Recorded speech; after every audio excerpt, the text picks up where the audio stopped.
Good morning students. आज हम लोग चालू करेंगे सेकंड बुक। कौन सी बुक चालू करेंगे? Second book. अच्छा, टॉपिक तो है प्रकाश का परावर्तन। टॉपिक क्या है? प्रकाश का परावर्तन।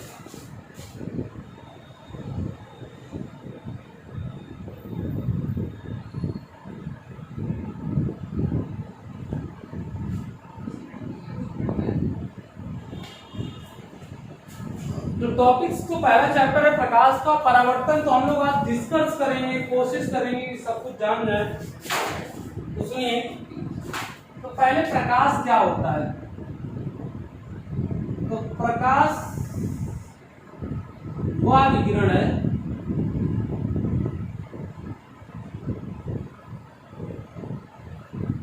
जो हमारी आंखों को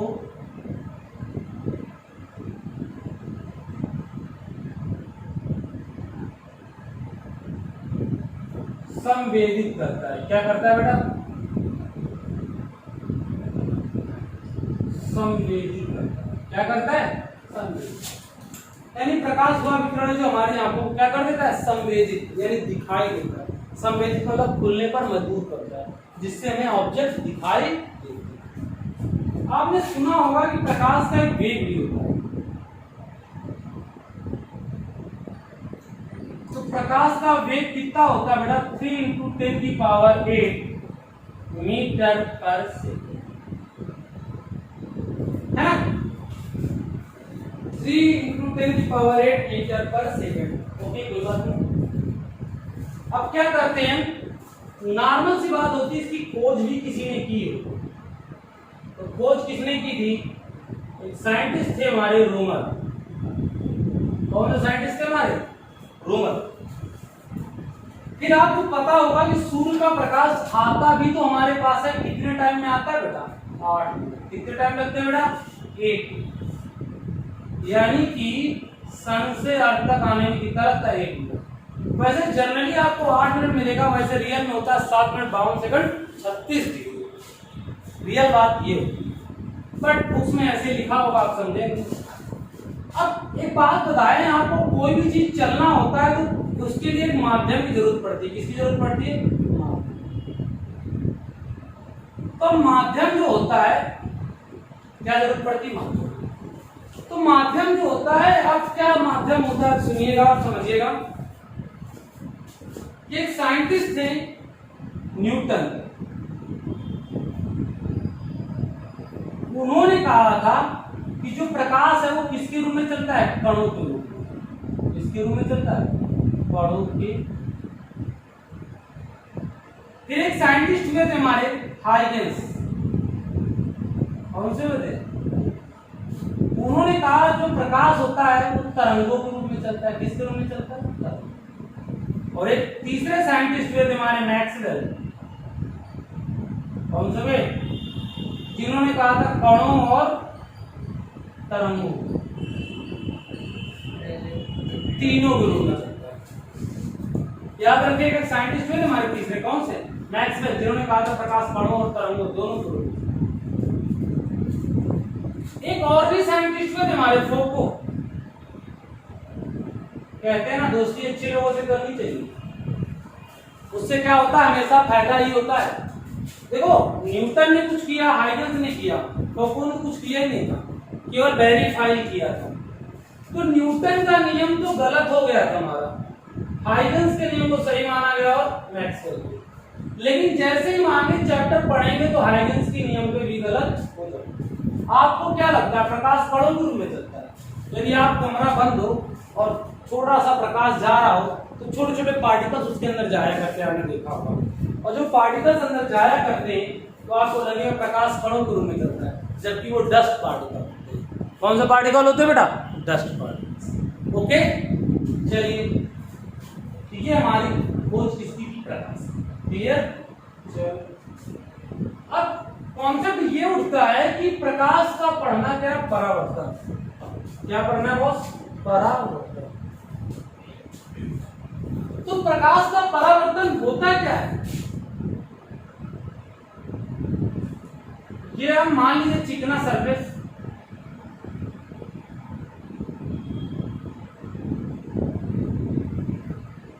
यानी जब कोई प्रकाश किसी समतल पृष्ठ पर गिरे, किसी समतल चिकने या पॉलिशदार, जब कोई प्रकाश किसी चिकने या समतल या पॉलिशदार समतल पर गिरे, उसका अधिकांश भाग क्या हो जाए, टकराकर वापस लौट जा रहा हो। क्या लौट रहा हो, वापस। ये लौट रहा है ना वापस। जब प्रकाश किसी चिकने या पॉलिशदार समतल पर गिरता हो, जब प्रकाश किसी चिकने या पॉलिशदार समतल पर गिरता हो, उसका अधिकांश भाग टकराकर वापस लौट जाता है। इसी प्रक्रिया को प्रकाश का परावर्तन कहते हैं। आपने देखा होगा और बचपन में एक्सपेरिमेंट भी किए होंगे आपने।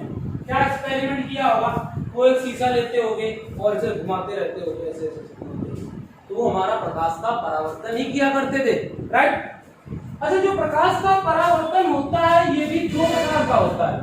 अच्छा, एक क्वेश्चन यहाँ पूछा भी जा सकता है कि सबसे बेस्ट परावर्तक पृष्ठ कौन सी होती है, सबसे बेस्ट परावर्तक पृष्ठ कौन सी होती है, सबसे बेस्ट परावर्तक, सबसे अच्छी परावर्तक तो कौन सी होती है बेटा, चांदी की। कौन सी होती है, चांदी, यानी कि सिल्वर की। किसकी होती है, चांदी। बोले तो क्लियर, किसकी होती है, चांदी, यानी कि ये सबसे बेस्ट रिफ्लेक्टर। सर आप देखो रेस्टोरेंट में जाया करते होगे तो देखा होगा वहां जो फॉइल मिलती है, खाना मिलता है, वो चांदी की सिल्वर में फॉइल यानी पैक होता है। तो आपने देखा होगा सिल्वर में, चांदी की सिल्वर में क्या होता है, आग में फॉइल यानी कवर होता है, राइट। अच्छा, अब दूसरा कॉन्सेप्ट बात सुनिएगा। दूसरी बात ये सुनिएगा क्या कि ये परावर्तन मुख्यतः दो प्रकार का होता है।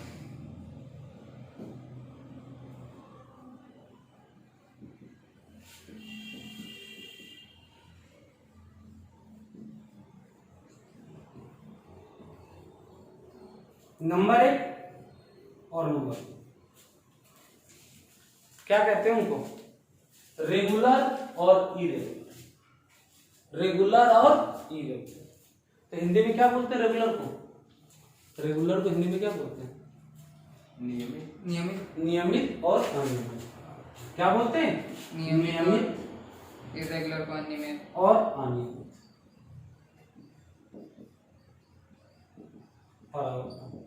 तो आपके दिमाग में जागृत होना चाहिए कि अनियमित क्या होता है, नियमित क्या होता है। तो आप एक प्रश्न बना लीजिए, ये मान लीजिए जो प्रकाश पर गिरती है वो कौन सी किरणें होती है, आपतित किरणें। अभी थोड़ी देर बाद बताएंगे आपको आपतित किरण क्या होती है। यदि जो प्रकाश की गिरती है वो कौन सी होती है, आपतित किरणें, यानी जो आपतित किरण गिर रही हो गिरने दो। परंतु ये जो परावर्तित किरणें होती, कौन सी किरणें कहते हैं इनको, परावर्तित किरण कहते हैं। अभी बताएंगे आपतित किरण की डेफिनेशन क्या होती है और परावर्तित किरण की। तो जो परावर्तित किरणें हो वो एक दूसरे कैसी होनी चाहिए, समांतर। परावर्तित किरणें कैसी होनी चाहिए, परावर्तित किरणें एक दूसरे के समांतर।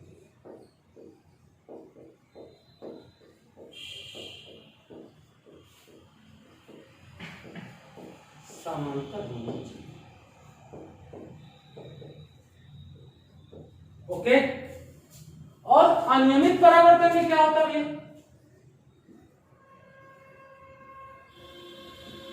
जो परावर्तित किरणें हो हमारी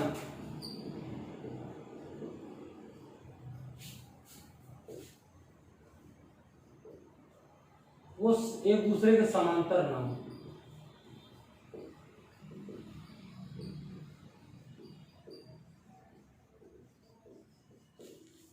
क्या एक दूसरे के समांतर ना, यानी जो परावर्तित किरण एक दूसरे के समांतर न हो तो अनियमित, और एक परावर्तित समांतर नियमित। अच्छा, हर एक चीज का एक रूल होता है, हर एक चीज का क्या होता है, एक रूल होता है।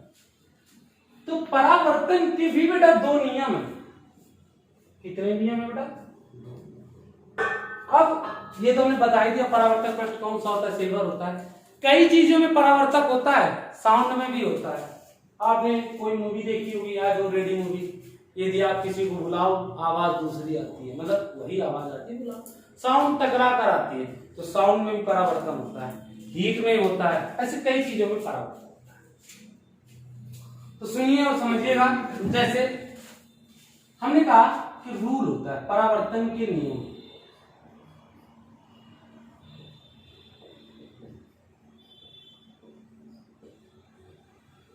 तो परावर्तन के नियम क्या होते हैं, सुनो समझो।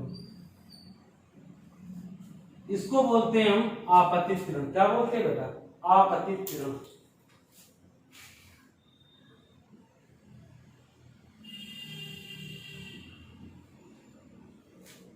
इसको बोलते हैं परावर्तित किरण।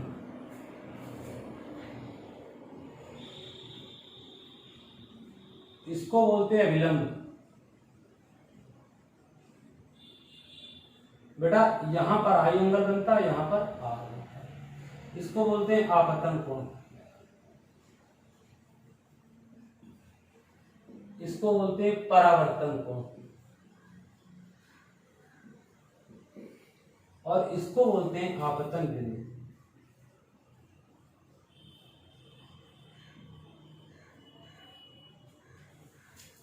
तो सुनिए और समझिएगा। क्या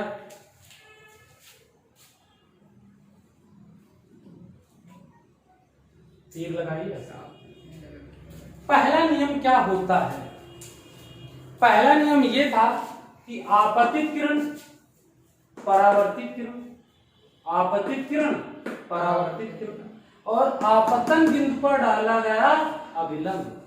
आपतित किरण, परावर्तित किरण और आपतन बिंदु पर डाला गया अभिलंब, तीनों एक ही बिंदु पर होते हैं। दोबारा सुनना, आपतित किरण, परावर्तित किरण, आपतित किरण, परावर्तित किरण और आपतन बिंदु पर डाला गया अभिलंब, तीनों एक ही बिंदु पर। दूसरा क्या नियम था कि आपतन कोण का मान सदैव परावर्तन कोण के मान के बराबर होता है। आपतन कोण का मान सदैव परावर्तन कोण के मान के बराबर होता है। ये दो नियम थे। पहला कौन सा था कि आपतित किरण, परावर्तित किरण और आपतन बिंदु पर डाला गया अभिलंब, तीन एक ही बिंदु पर होते। दूसरा, आपतन कोण का मान सदैव परावर्तन कोण के मान के बराबर होता। क्लियर? ओके। तो हम लोग ये टॉपिक डिस्कस किया। इसके बाद हम लोग और भी डिस्कस करेंगे, जैसे कि डिस्कस करेंगे आपतित किरण क्या होती है, परावर्तित किरण क्या होता है, अभिलंब क्या होता है, परावर्तन कोण क्या होता है, आपतन बिंदु क्या होता है ना। तो जैसे पहले वर्डिंग आ जाए कि आपतित किरण क्या है,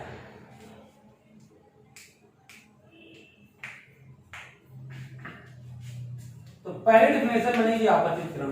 तो देखो शॉर्ट में याद कर लिए, बहुत एक लाइन ली है, किसी भी पृष्ठ पर, किसी भी पृष्ठ पर, किसी भी पृष्ठ पर, किसी भी पृष्ठ पर गिरने वाली पहली किरण को क्या कहते हैं? आपतित किरण। या किसी किसी बुक में लिखा होता है कि प्रथम पृष्ठ पर गिरने वाली किरण को, प्रथम पृष्ठ पर गिरने वाली किरण को आपतित किरण। याद रखिएगा कि किसी भी पृष्ठ पर गिरने वाली किरण को कौन सी किरण कहते हैं? आपतित किरण। यानी किसी भी पृष्ठ पर कोई भी किरण गिरती है वो कौन सी किरण होती है? आपतित किरण। सूर्य की किरणें हमारे पास आती है और हमारे चेहरे पर गिरती, कौन सी? आपतित किरण। लेकिन हमसे टकरा कर जाए यानी आपतित किरण, परावर्तन के पश्चात, परावर्तन के पश्चात प्राप्त किरण को क्या बोलते हैं? परावर्तित किरण। कौन सी बोलते हैं? परावर्तित किरण। समझ गए कि परावर्तन के पश्चात प्राप्त किरण को कौन सी किरण बोलते हैं? परावर्तित। कौन सी किरण बोलते हैं? परावर्तित। परावर्तन के पश्चात प्राप्त किरण को कौन सी किरण बोलते हैं? परावर्तित। दूसरी डेफिनेशन आती है आपतन बिंदु की। किसकी आती है? आपतन बिंदु।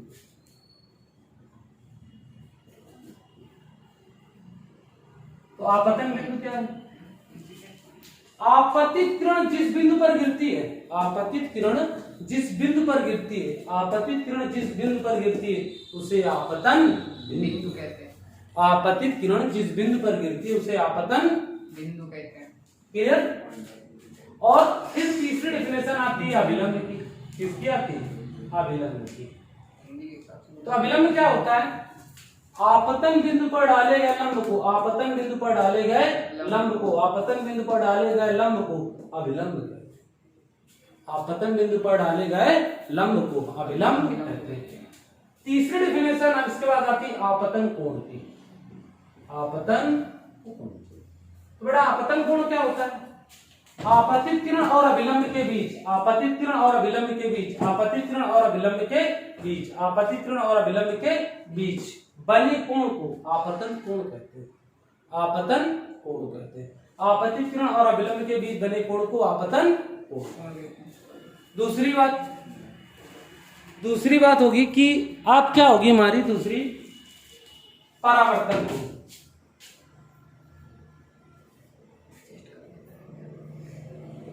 तो परावर्तन कोण क्या होता है? अभिलंब और परावर्तित किरण के बीच, अभिलंब और परावर्तित किरण के बीच बने कोण को परावर्तन कोण। ओके, तो हम लोग नेक्स्ट वीडियो में और अच्छे से पढ़ेंगे। तब तक के लिए नमस्कार, सब्बा खैर and best of luck, good luck. और जितने भी लक हों आप एडजस्ट कर लीजिएगा।